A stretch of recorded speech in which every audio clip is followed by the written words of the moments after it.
అందరికీ నమస్కారం అండి. తెలంగాణ రైతన్నలకు భారీ శుభవార్త. రైతు రుణమాఫీ వచ్చేసింది. 2,00,000 వరకు ఉన్న రుణాలన్నింటినీ కూడా మాఫీ చేయడానికి కట్ ఆఫ్ డేటు వీరికి మాత్రమే లిస్ట్ అయితే రావడం జరిగింది.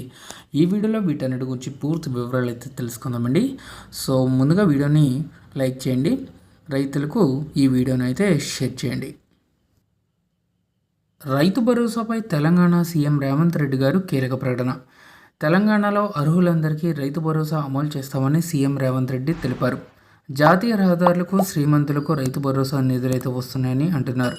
ప్రభుత్వ సంక్షేమం సామాన్యులకు చేరాలి.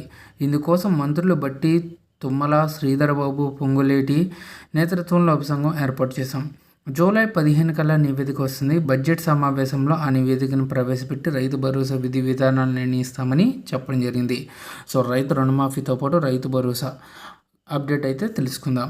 ఇక రైతు రుణమాఫీకి సంబంధించి 2,00,000 వరకు రుణాలన్నింటినీ కూడా మాఫీ చేస్తామని చెప్పేసి సీఎం రేవంత్ రెడ్డి గారు ప్రకటించారు. 2,00,000 వరకు ఉన్న రుణాలన్నింటినీ కూడా మాఫీని ఏకకాలంలో పూర్తి చేస్తామని సీఎం రేవంత్ రెడ్డి తెలిపారు. డిసెంబర్ 12, 2018 నుంచి డిసెంబర్ 9, 2023 వరకు గల ఈ టైం పీరియడ్లో రైతులు తీసుకున్నటువంటి 2,00,000 వరకు ఉన్న రుణాలన్నింటినీ కూడా మాఫీ చేయాలని ప్రభుత్వం నిర్ణయించింది. ఇందుకోసం దాదాపు 31,000 కోట్లు అయితే అవసరం. వీటిని సేకరించి అన్నదాతలకు రుణం విముక్తి కల్పిస్తాం. వ్యవసాయం దండగ కాదు, పండగ అని భరోసా కల్పిస్తామని సీఎం స్పష్టం చేశారు.